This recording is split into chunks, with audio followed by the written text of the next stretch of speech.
जिला चिकित्सा अधिकारी में भी 611 पदों में बहुत बड़ा घोटाला लोक सेवा आयोग के माध्यम से हुआ है।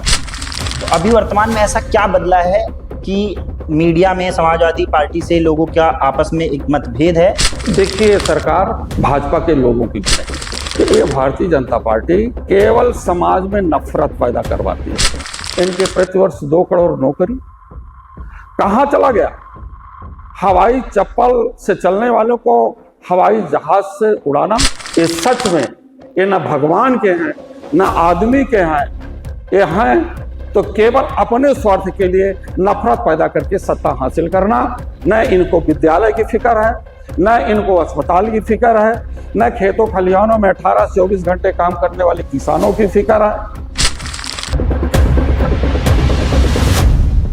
नमस्कार, मैं विकास तिवारी आज आप सबके साथ एक ऐसे गेस्ट को लेकर आया हूं जिसका जन्म किसान परिवार में हुआ। इलाहाबाद विश्वविद्यालय से उन्होंने पढ़ाई की और वर्तमान समय में समाजवादी पार्टी के प्रदेश अध्यक्ष हैं श्री श्यामलाल पाल जी। स्वागत है सर आपका। Thank you. आज आपसे परिचर्चा में हम जानेंगे आपकी समाजवादी पार्टी की 2027 को लेकर क्या रणनीति है, किस तरीके से आप तैयारी कर रहे हैं और अभी आपको वर्तमान समय में 27 से क्या उम्मीदें हैं, किस तरीके के रिजल्ट की आप उम्मीद कर रहे हैं? विधानसभा 2027 को लेकर के समाजवादी पार्टी की तैयारी पूरी है और जिस मुद्दे को लेकर के और जो समस्याएं इस समय जनता के बीच में है, उन्हीं जनता की समस्याओं के समाधान हेतु समाजवादी पार्टी के मुद्दे हैं। इस समय संविधान के अनुरूप देश में कार्य नहीं हो रहे हैं। संवैधानिक व्यवस्था पूरी तरह से डामाडोल है। जिस सोच और विचार के साथ बाबा साहब ने संविधान में लोकतंत्र लाया, उस व्यवस्था के अनुरूप शासन प्रणाली कार्य नहीं कर रही, क्योंकि लोकतंत्र केवल एक शासन पद्धति नहीं है, बल्कि हर एक प्राणी में जहां गैर बराबरी है, जहां विषमताएं हैं, जहां न्याय आज तक नहीं लोगों को मिल पा रहा है, उस न्याय पर आधारित व्यवस्था रोटी, कपड़ा, मकान के साथ साथ शिक्षा और स्वास्थ्य भी एक प्रमुख विकास का आयाम है। अभी इन मुद्दों पर जो सरकार कार्य नहीं करेगी वो फेल है। जनता की समस्याएं हैं, इन्हीं समस्याओं को लेकर के हम सभी लोग जनता के बीच में जा रहे हैं और 2027 में भारत के संविधान के लिए, लोकतंत्र को बचाने के लिए और जो उसमें आरक्षण की व्यवस्था दी गई है, उस आरक्षण में बहुत बड़ा धोखाधड़ी हो रहा है, उसको बचाने की मुहिम में हम लोग जनता के बीच में जाकर के अपनी तैयारी कर रहे हैं। आपने जैसे कहा कि आरक्षण के साथ धोखाधड़ी हो रही है, तो आप इस बात को थोड़ा समझाएंगे कि किस तरीके से जो वर्तमान सरकार है, आपको क्या लगता है कि किस तरीके से वो आरक्षण का हक लोगों से छीन रही है? समाज में आरक्षण सही तरीके से वितरित नहीं हो पा रहा है, इसमें आपको कहाँ लग रहा है, कहाँ पे चूक हो रही है, किस तरीके की गलती हो रही है? 2013 में जब उत्तर प्रदेश में समाजवादी पार्टी की सरकार रही, उस समय लोक सेवा आयोग से 6 एसडीएम यादव हुए थे और 6 यादव को मीडिया के लोगों ने, भारतीय जनता पार्टी के लोगों ने, आरएसएस के लोगों ने, यहां तक कि हाई कोर्ट ने सीबीआई जांच के लिए अधिकृत कर दिया कि 56 यादव उत्तर प्रदेश के लोक सेवा आयोग से एसडीएम बने। 2013 में सिर्फ 6 यादव एसडीएम बने थे। सीबीआई जांच के बावजूद भी और सरकार भी फेल रही, 6 के बजाय 56 एसडीएम यथार्थ में सत्यापन के बाद नहीं बता पाई। पिछले दिनों में विधानसभा में उत्तर प्रदेश के मुख्यमंत्री ने फिर वही 2013 की घटना 6 में 56 की बात कही और प्रतिपक्ष के नेता आदरणीय अखिलेश यादव ने कहा कि आप उस रिजल्ट को सदन में लाओ, लेकिन आज तक उत्तर प्रदेश के मुख्यमंत्री उसको सदन में नहीं ले आ पाए। और यही उत्तर प्रदेश की सरकार में 147 सवर्ण बिरादरी के लोग एसडीएम बने हैं। अभी 753 जो विधिक अधिकारी होते हैं और विधिक अधिकारी मनोनीत किए जाते हैं, विधिक अधिकारियों में 696 सवर्ण हैं। गोरखपुर विश्वविद्यालय में 71 professor, associate professor, assistant professor की भर्ती में 71 में 66 सवर्ण बिरादरी के लोग हैं। इसी प्रकार से बांदा विश्वविद्यालय में 14 एसोसिएट असिस्टेंट प्रोफेसर की नियुक्ति में 12 सवर्ण बिरादरी के हैं। और आरक्षण के खाने में जो धोखाधड़ी हो रही है, 309 खंड शिक्षा अधिकारी की वैकेंसी आउट हुई। 309 के आधार पर 31 ओबीसी के छात्रों का चयन हुआ। यदि आरक्षण के जरिए 27% आरक्षण को लिया जाता, 309 में 84 पद ओबीसी के बनते हैं, लेकिन 31 पदों पर ही चयन हुआ। ये सबसे बड़ा घोटाला। इसलिए तमाम सारे सवाल हैं। जिला चिकित्सा अधिकारी में भी 611 पदों में बहुत बड़ा घोटाला लोक सेवा आयोग के माध्यम से हुआ है। और 69,000 टीचर्स, प्राइमरी टीचर्स की भर्ती में 19,000 प्रतिभागियों के साथ धोखा हुआ। जो पात्र थे उनकी नियुक्ति नहीं हुई। हाई कोर्ट ने भी संज्ञान में लिया, बात सरकार को कही कि फिर से इसकी जांच हो, पात्र लोगों को नौकरी दिया जाए, जिनको गलत तरीके से नियुक्ति की गई है उन्हें अलग किया जाए। लेकिन सरकार नहीं चाहती है, उसको बैकडोर से सुप्रीम कोर्ट में दे दिया है। अभी सुप्रीम कोर्ट में भी 77 सरकारी वकील नियुक्त किए गए, जिसमें 75 सवर्ण समाज के लोग हैं। तो ये निश्चित रूप से संविधान के साथ धोखा है। और इसी संविधान को बचाने के लिए समाजवादी पार्टी के राष्ट्रीय अध्यक्ष देश में सामाजिक न्याय के राज की स्थापना करना चाहते हैं। किसी को कहीं इग्नोर नहीं किया जा रहा है। इस देश में जिसकी जितनी संख्या है, उसकी संख्या के आधार पर सबकी हिस्सेदारी मिल जाए, वही असली भाईचारा है। जो बाबा साहब डॉक्टर अम्बेडकर जी ने भारत के संविधान में समानता, स्वतंत्रता और बंधुत्व की बात की है, जब देश के हर व्यक्ति को, चाहे छोटा हो चाहे बड़ा हो, अमीर हो गरीब हो, सब खुशहाल रहेगा, तो किसी प्रकार से कहीं कोई झगड़ा नहीं होगा। लेकिन भारतीय जनता पार्टी सत्ता में आने के लिए वो नफरत पैदा करती है और नफरत पैदा करवा करके 2014 से सत्ता में रही।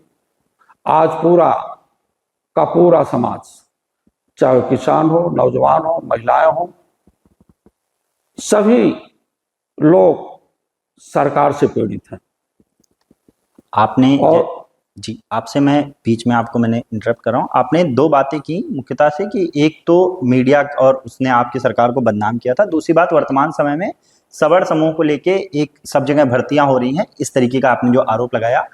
मैं आपसे इसमें दो चीज पूछना चाहूंगा। एक ये आपका मुद्दा हो गया चुनाव 27 चुनाव के लिए, जिसको आप जनता के बीच में ले जाने की बात कर रहे हैं कि सभी प्रमुख पदों पे आरक्षण में जो है घोटाला करके कई तरीके से, जो आपका आरोप है, सवर्णों को प्रमुखता दी जा रही है।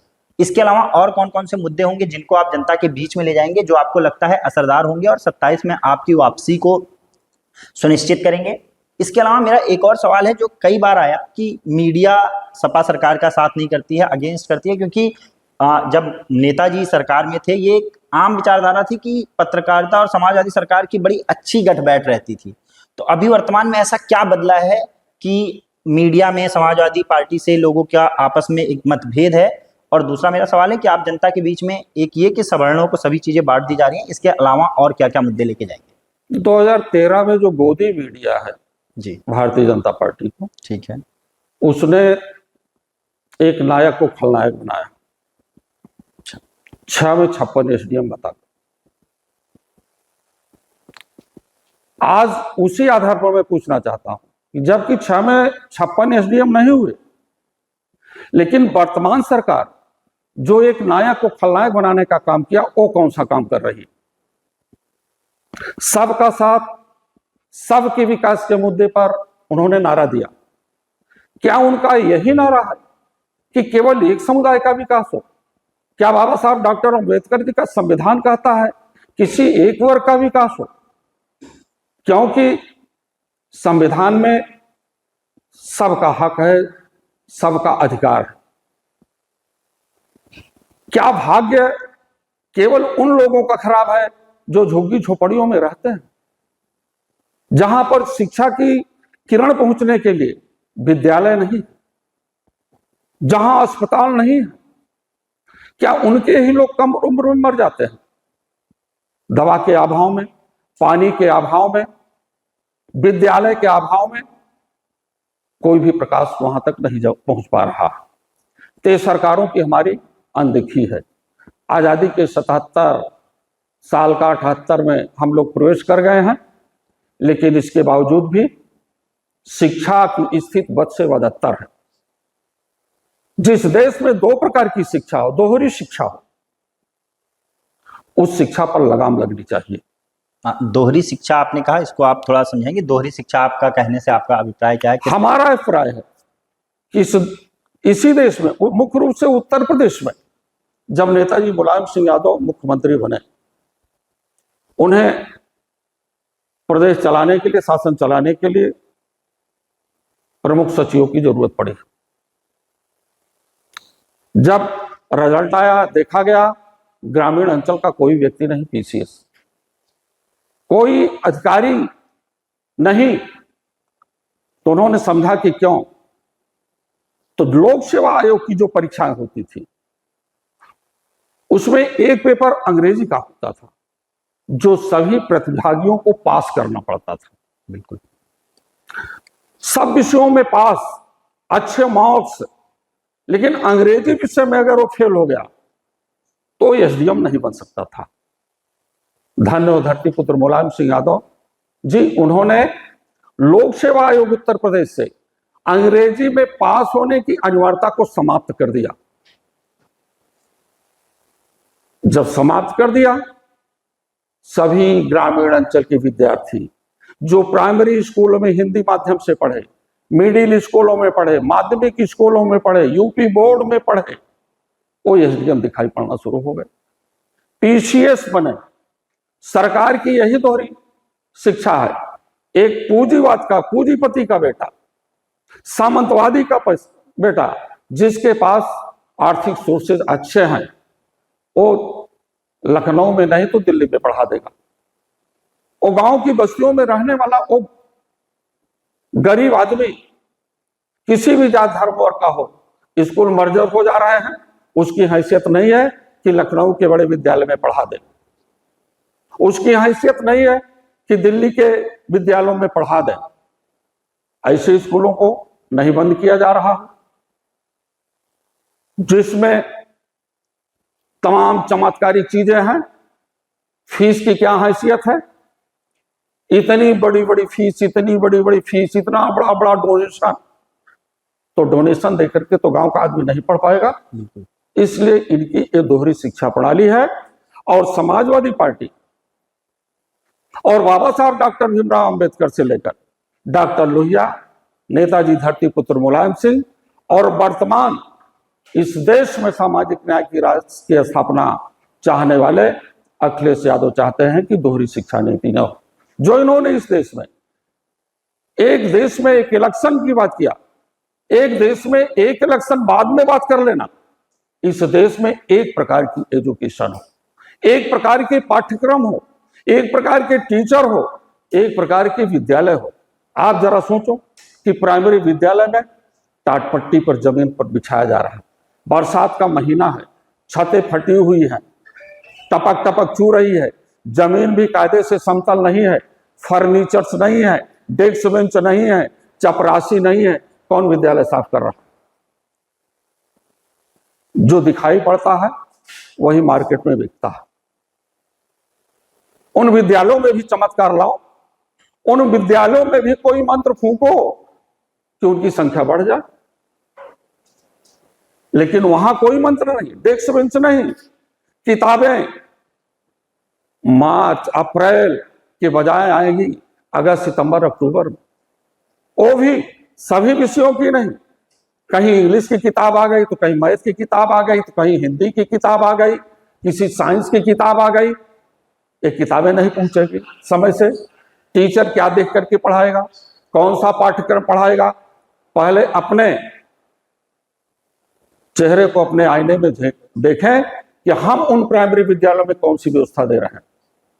मेरा आपसे मैं अपने सवाल को एक बार मैं चाह रहा हूं कि आप इस बारे में बताएं कि 2027 में आप जनता के बीच में जा रहे हैं, आप लोग 27 की तैयारी शुरू कर चुके हैं, तो किन मुद्दों को लेके 27 का चुनाव होगा, किन चीज़ों को आप प्राथमिकता देंगे, जनता को क्या समझाने की कोशिश करेंगे? जैसे आपने एक पहले जवाब देते हुए मुझे बताया कि आप जनता के बीच में इस बात को ले जाएंगे कि जितने भी सरकारी पद हैं उस पर कुछ सवर्ण जात के लोगों को प्राथमिकता दी जा रही है, ऐसा आपने जो है आरोप लगाया।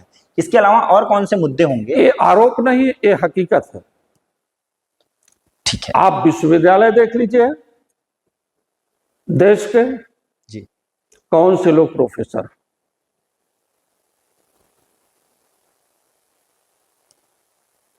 आप देख लीजिए पीएमओ कार्यालय, कौन से लोग वहां सेक्रेटरी है। आप उत्तर प्रदेश का चीफ मिनिस्टर का भी कार्यालय देख लें, कौन से लोग। आप मीडिया के लोग हैं, देख लें, पूरे उत्तर प्रदेश में लगभग मैं समझ रहा हूं कि 70 से 75% जिलाधिकारी और पुलिस अधिकारी कौन लोग हैं। क्या पीडीए का हिस्सा नहीं मिलेगा? पीडीए के ही लोग जिलाधिकारी नहीं बन पाएंगे, पीडीए के लोग पुलिस अधिकारी नहीं बन पाएंगे। उत्तर प्रदेश के तमाम थानों को देख लीजिए, थानेदार कौन है? 90% वही लोग हैं। तो इसलिए ये जो अपना वर्चस्व योगी जी उत्तर प्रदेश के मुख्यमंत्री दिखा रहे हैं, वर्चस्व नहीं, जब उन्होंने नारा दिया है सबका साथ सबका विकास, उस नारे को धरातल पर लाने का प्रयास करें। मैं स्वागत करता हूं। मैं आप जैसे वर्तमान जो भाजपा सरकार है उस पर ब्राह्मण विरोधी होने का भी आरोप लगता है और सपा की तरफ से भी कई बार लगाया गया है कई तरीके से। फिर एक आरोप लगता है कि सिर्फ सवर्णों को दे रही है। तो आपको क्या लगता है कि सिर्फ किसी जात विशेष को ध्यान दिया जा रहा है या सवर्ण कैटेगरी में जितने भी जनरल कैटेगरी में आते हैं उन सबको ये सरकार विशेष रूप से पहुंचा रही है? देखिए, सरकार भाजपा के लोगों की भी नहीं है, हकीकत यही है। भाजपा के लोग जब आप कहते हैं तो पार्टी के लोगों की बात कर रहे हैं या आम जनता में जो उसका वोटर है? आम जनता, जो उनके वोटर्स उनकी भी नहीं है। ऐसा नहीं कि जो प्राइमरी विद्यालय मर्जर किए जा रहे हैं उसमें केवल पीडीए के ही लोग पढ़ते हैं, हर जात के लोग पढ़ते हैं। बिल्कुल,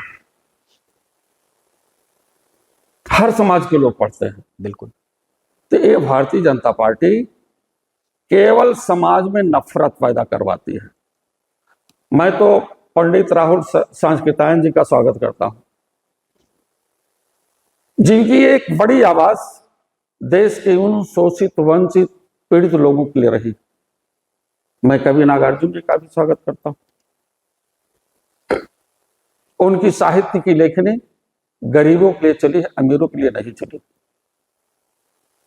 लेकिन आज वर्तमान सरकार जो अपने को डबल इंजन सरकार कहती है, इनकी लेखनी कभी गरीबों के लिए नहीं चली है, कभी शोषितों के लिए नहीं चली है। इस समाज में भाईचारा चाहते ही नहीं है, ये केवल नफरत चाहते हैं। नफरत पैदा करके समाज को अलग अलग टुकड़ों में बांट करके सत्ता हासिल करना, ये देना कुछ नहीं चाहते हैं। ये केवल जनता को मोहरा बनाना चाहते हैं।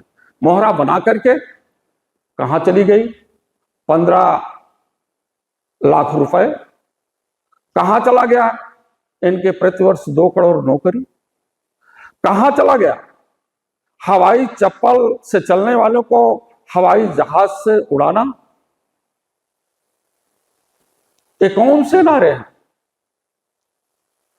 ये सुविधाएं तो विद्यालय के बच्चों के लिए नहीं, जो वास्तव में जिस शिक्षा के लिए हमारे महापुरुषों ने मर मिटा, उस शिक्षा की एक अच्छी तामील आजादी के 77 साल बाद भी नहीं दे पाए। अगर नेताजी धरती पुत्र मुलायम सिंह यादव ने इस देश की बेटियों के लिए, इस प्रदेश की बेटियों के लिए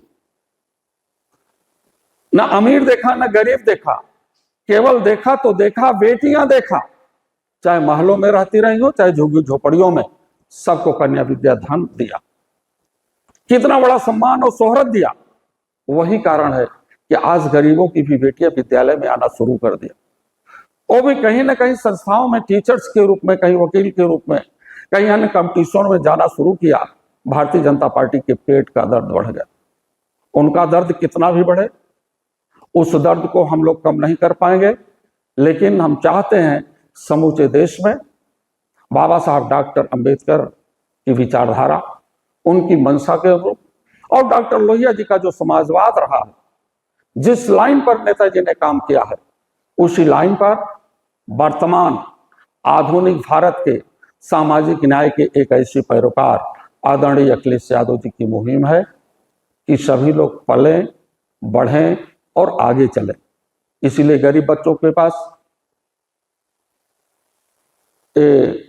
आपका लैपटॉप नहीं होता था। कोई भी बच्चा नीट की परीक्षा क्वालिफाई कर लिया, नेट की परीक्षा क्वालिफाई कर लिया, कॉलेज में एडमिशन ले लिया, गरीब बच्चा अपनी मेहनत से चला गया, तो प्रिंसिपल साहब कहते हैं कि बेटा चलो ठीक है, घर जाओ, बढ़िया से लैपटॉप लेकर के आना। आज medical college, engineering college, university की पढ़ाई बिना लैपटॉप के संभव नहीं हो पा रही। बिल्कुल।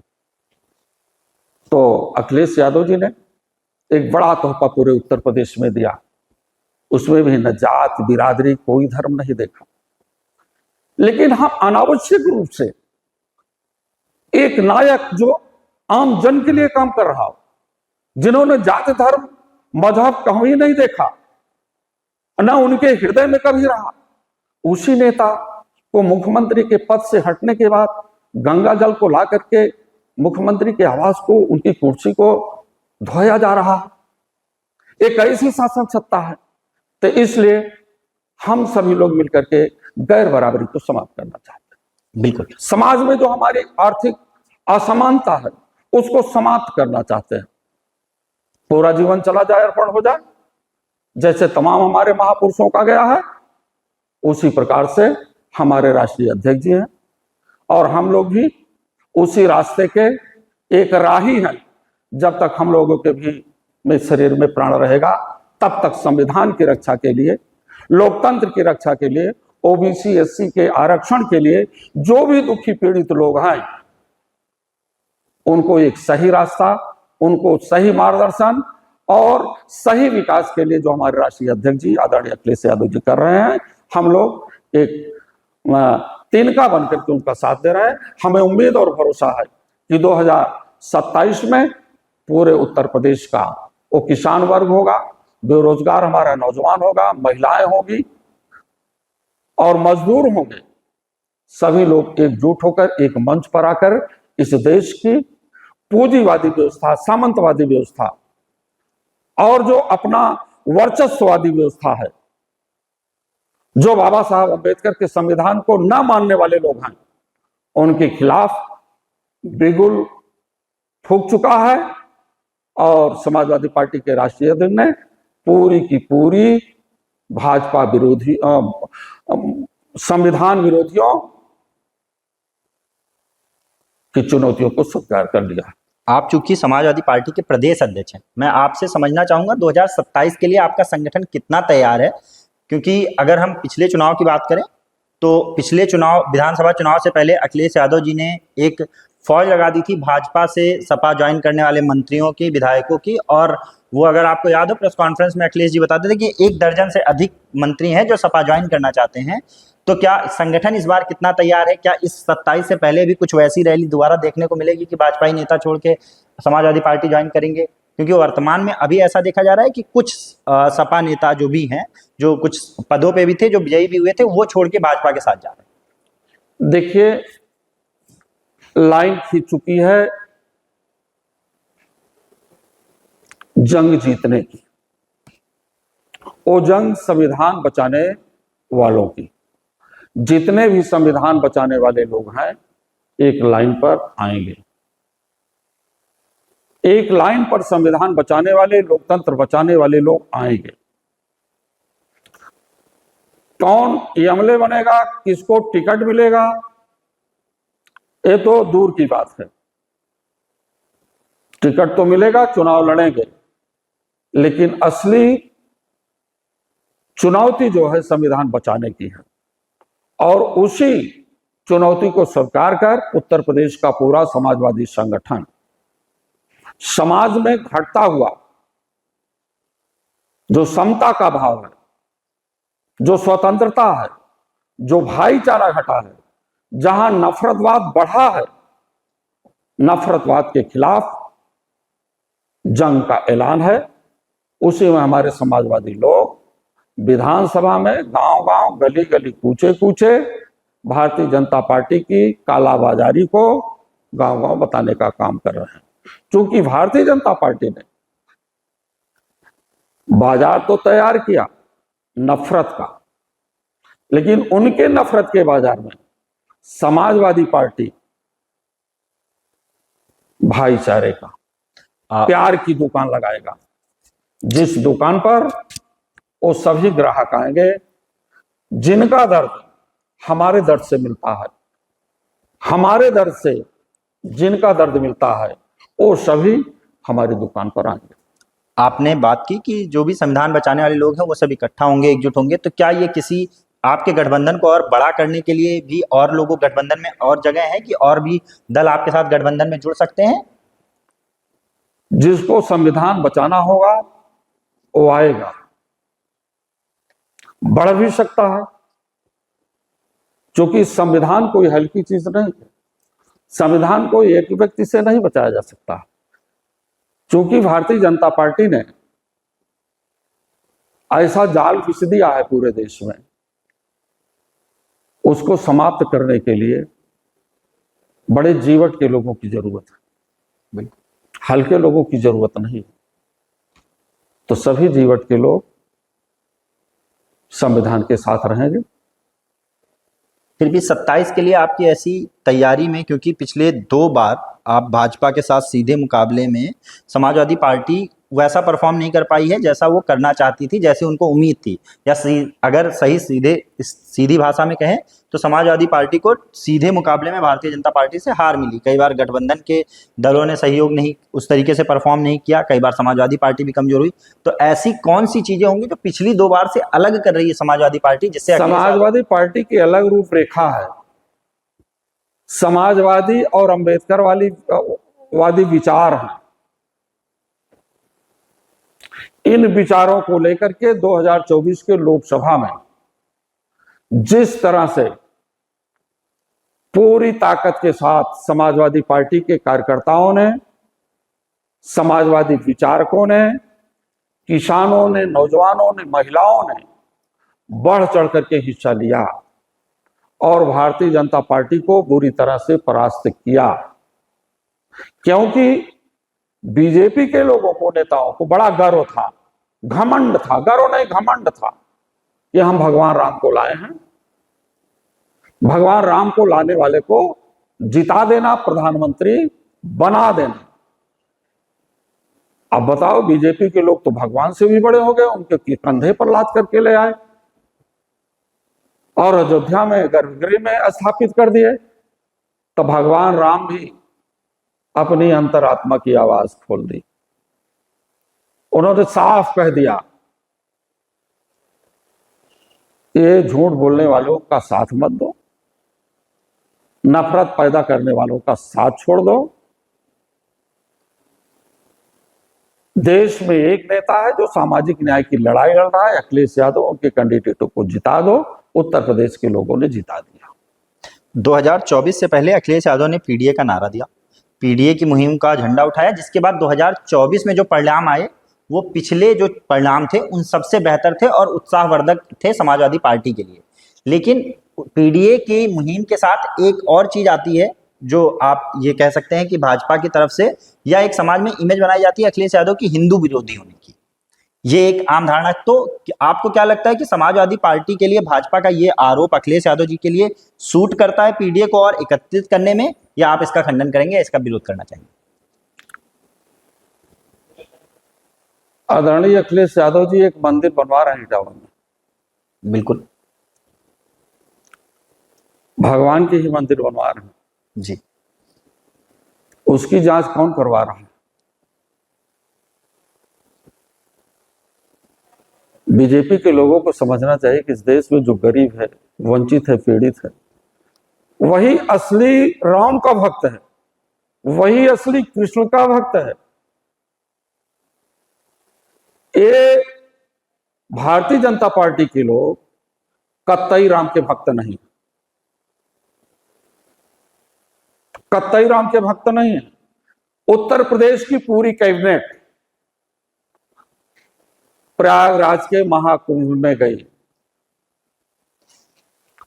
भगदड़ मचवा दिया, जाने वालों की गिनती आ गई महाकुंभ में, लेकिन जो इस दुनिया से चले गए उनकी गिनती आज तक नहीं आई। हम तो कहते हैं उत्तर प्रदेश का कैबिनेट फैसला ले, कैबिनेट का फैसला लेकर के निकले कंधे पर कांवर लेकर के भोले बाबा के दरबार में, भोले बाबा के दरबार में जा। पीढ़ी के लोग तो भोले बाबा के दरबार में भोले बाबा जिंदा करते हुए जा रहे हैं। इनकी कैबिनेट क्यों नहीं जा रही है? कैबिनेट को जाना चाहिए। ये सच में ये न भगवान के हैं न आदमी के हैं, ये हैं तो केवल अपने स्वार्थ के लिए नफरत पैदा करके सत्ता हासिल करना। न इनको विद्यालय की फिक्र है, न इनको अस्पताल की फिक्र है, न खेतों खलिहानों में 18 से 24 घंटे काम करने वाले किसानों की फिक्र है। ये किसी की इनकी फिक्र नहीं है। महंगाई चरम सीमा पर बढ़ रही है, महंगाई की खबर नहीं लेंगे। अर्थव्यवस्था कहां से कहां तक है, किस पावदान पर दुनिया को दिखाना चाहते हैं। अगर इतनी मजबूत अर्थव्यवस्था भारत की है तो 80 करोड़ लोगों के पास 5 किलो राशन क्यों दिया जा रहा है? उसी 5 किलो राशन वो कटौती कर दो। आपकी मजबूत अर्थव्यवस्था है, विद्यालयों में जहां किताब कॉपी नहीं पहुंचा पा रहे वहां पर कम से कम समय से पुस्तक तो दे दो, टीचर्स तो दे दो। सब माध्यमिक विद्यालय खाली है, सब्जेक्ट के टीचर नहीं है। उन विद्यालयों में आप टीचर नहीं दे पा रहे हो, पठन पाठन बढ़िया करा रहे हो। जबकि किसी भी देश की अगर असली नींव है तो शिक्षा है। शिक्षा के बिना कोई भी देश विश्व में अपना नाम स्थापित नहीं कर सकता। आप ये झूठ बोलने से कि हम विश्व गुरु हैं। देश की बड़ी आबादी अशिक्षित है, देश की बड़ी आबादी के पास विद्यालय नहीं है, देश की बड़ी आबादी के पास स्वास्थ्य केंद्र नहीं है, देश की बड़ी आबादी के पास बिजली के तार तक नहीं पहुंच पाए हैं। हम बताएंगे कि हम विश्व गुरु हैं? कैसा विश्व गुरु भाई? आप लखनऊ में नचा दो कि 4 जगह तो विश्व गुरु हो गए। दिल्ली में जाओ, गांव की पगडंडियों पर देखो, जहां आज भी रास्ता चलना मुश्किल है। जंगलों में चले जाओ, चले जाइए इधर की तराई में। अभी आपने देखा इधर नेपाल के बॉर्डर पर बड़े बड़े जानवर आदमियों से लड़ जा रहे हैं, मार डाले। 3 अभी पीलीभीत में हुआ। एक कंगारू से एक हमारे पार्टी कार्यालय पर माननीय जी ने उसे उसकी बहादुरी पर पुरस्कृत किया, 2 लाख रुपए दिया। उसका हाथ डाल करके ऐसे लड़ा कंगारू से, शेर से। इनके लिए क्या व्यवस्था है? आम आदमी गांव में चल नहीं पा रहा, कहीं जानवरों से डर है तो कहीं महाजानवर आदमियों से डर है।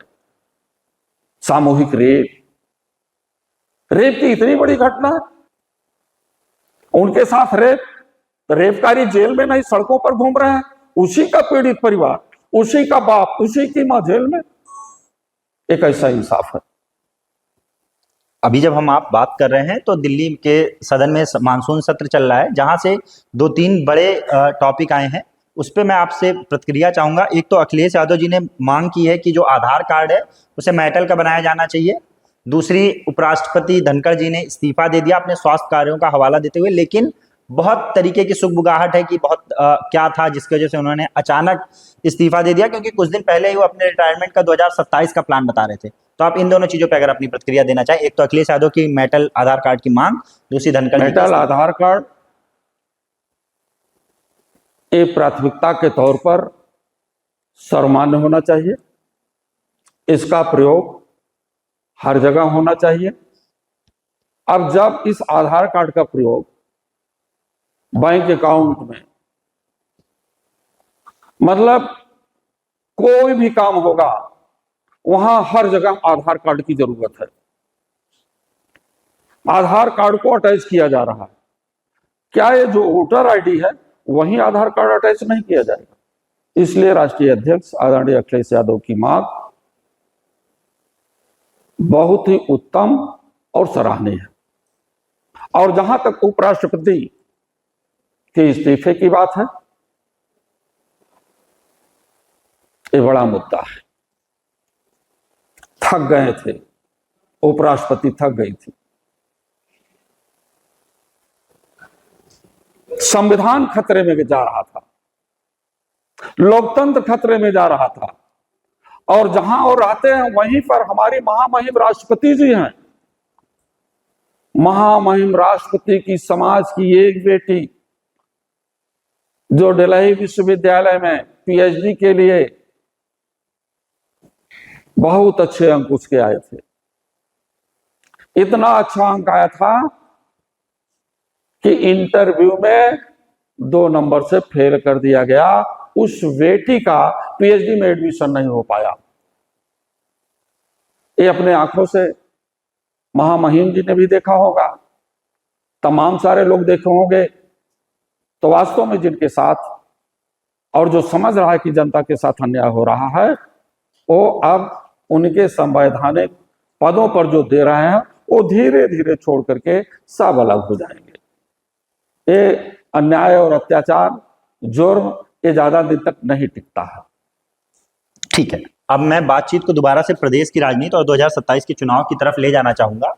पिछले कुछ दिनों में ऐसा देखा गया कि बृजभूषण सिंह जी और अखिलेश यादव जी के बीच में एक दूसरे के लिए बहुत ही सम्मानजनक बातें और बहुत मधुर बात हो रही थी। दोनों लोग एक दूसरे के विपक्षी दल में होने के साथ साथ बृजभूषण जी ने भी कई बार अखिलेश यादव जी की तारीफ की, और भाजपा के लगाए जा रहे हिंदू विरोधी के आरोप का भी उन्होंने खंडन किया। भाजपा के शायद इकलौते ऐसे नेता होंगे जिन्होंने सार्वजनिक रूप से इस बात का विरोध करके अखिलेश यादव का समर्थन किया। अभी कल ही उनकी मुख्यमंत्री जी से मुलाकात हुई है, इस पर आपका क्या कयास है? क्योंकि बीच में ऐसे कयास लगाए जा रहे थे कि 27 से पहले हो सकता है कि बृजभूषण जी समाजवादी पार्टी का दामन फिर से थाम लें। देखिए, वो पार्टी का दामन थामने गए या नहीं थामने गए वो अलग विषय है, लेकिन समाजवादी पार्टी के नेताओं का, उनका दिल बड़ा, नेताजी का भी दिल बड़ा रहा, वैसे आदरणीय अखिलेश यादव जी का भी दिल बड़ा है। बड़े दिल वाले की प्रशंसा सब करते हैं, लेकिन कुछ ऐसे अराजक तत्व लोग हैं जो कहीं ना कहीं मीडिया के माध्यम से या अपने तमाम संचार माध्यमों से एक नायक को खलनायक बनाने में जो भूमिका अदा की है, वास्तव में वह निंदनीय है। निंदनीय इसलिए है कि आज की तारीख में वो साक्ष्य दे दे 6 में 56 SDM 2013 का। इतनी बड़ी नाइंसाफी।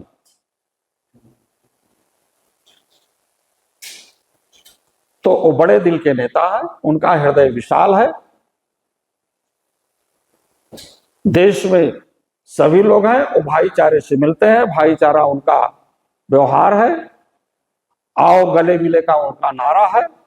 तो जो संविधान बचाने वाले लोग हैं, कहीं भूलवश, अनभिज्ञतावश, अज्ञानतावश कहीं कुछ संविधान विरोधियों के साथ चले गए होंगे, तो हो सकता है कि उनका दिमाग पलटे, एक अच्छी लाइन पर आ जाए। तो विशाल हृदय वाला विशाल ही होता है। अभी मैं एक बार फिर से मैं आपसे जो पूछना चाह रहा हूं कि 2024 में भी ऐसा देखा गया कि प्रदेश के कई ऐसे बड़े नेता जो, अगर एक जात वर्ग की बात की जाए तो क्षत्रिय जात वर्ग से आते हैं, जो 24 में भाजपा का समर्थन ना करके भाजपा के साथ रहते हुए भी, जिसमें राजा भैया का नाम है, धनंजय सिंह का नाम है, जिसके लिए ये आम धारणा थी कि वो लोग भाजपा से नाराज थे कई कारणों से, और उन्होंने बैकडोर से समाजवादी पार्टी की मदद की, जिसके बाद नतीजों में बहुत परिवर्तन आया। तो 27 में क्या कि इस तरीके की कुछ सुगबुगाहट या संगठन में ऐसी कोई चर्चा है जिससे इस तरीके का कोई बड़ा उलटफेर, पाला बदल देखने को मिले? परिस्थितियां जैसी आएंगी, लोग अपना वैसे करेंगे। अब ये समाजवादी पार्टी की विचारधारा और समाजवादी पार्टी के लोग उस विचारधारा की मुहिम में है कि समाज में उस कतार में खड़े हुए जो अंतिम व्यक्ति है, जिसके चेहरों पर मुस्कान नहीं है, चाहे वो गैर बराबरी के रूप में या शिक्षा के रूप में या जो हमारी सामाजिक विषमता है, वो सब चीजें ठीक ठाक हों, उसी सिद्धांत पर जितने लोगों को चल पड़ना होगा वो 2027 में चल पड़ेंगे। और समाजवादी पार्टी की पूरी तैयारी है, जितने लोग हैं वो पर्याप्त हैं, और मैं समझ रहा हूं कि कारवां निश्चित रूप से ये बढ़ेगा। लोग आगे चलेंगे राष्ट्रीय अध्यक्ष जी, और पीछे उनका कारवां तमाम लोगों का, तमाम ऐसे लोगों का जो शक्तियां आज हमारे विरोध में है, कल संविधान बचाने के साथ राष्ट्रीय अध्यक्ष जी के साथ खड़ी हो सकती है। आपने हमारे सभी सवालों पे अपनी स्पष्टता से राय रखी। इस बातचीत को हम अंतिम दौर में ले जाते हुए मैं आपसे एक सीधा सवाल पूछूंगा कि 2027 में समाजवादी पार्टी को कितनी सीटें आ रही हैं आपके अनुमान के, अभी तक का जो अनुमान अगर आप लगाते हैं? 350 प्लस। 350 प्लस, ये बड़ा नंबर आप कह रहे हैं। आपको इस पे कॉन्फिडेंस है या पार्टी पूरी तरह से कॉन्फिडेंस है, पूरी तरह से। संविधान को बचाने के लिए 90% आम जनता, केवल प्रभुत्वशाली, सामंतशाही, पूंजीवादी व्यवस्था के लोग इस लड़ाई में नहीं रहेंगे, और सभी जन एक साथ मिल करके, जो उत्पीड़ित है, पीड़ित है, पीडीए के लोग हैं, सब भाईचारे के साथ 350 अर्थात 350 प्लस सीटें विधानसभा की आएंगी। बहुत बहुत धन्यवाद आपका प्रदेश अध्यक्ष जी। आपने समाजवादी पार्टी की भावी आंकड़े, कितने सीटों प्लस आपके 27 के लिए तैयारी है, अभी आपकी क्या विचार है और किन मुद्दों को लेके आप जनता के बीच में जा रहे हैं, आपने इन सब पे बात की। आपको 2027 के लिए मैं शुभकामनाएं देता हूं कि आप समाज में समरसता, समाज में एकता की भावना को लेकर चलें और अच्छा प्रदर्शन करें। धन्यवाद। Thank you.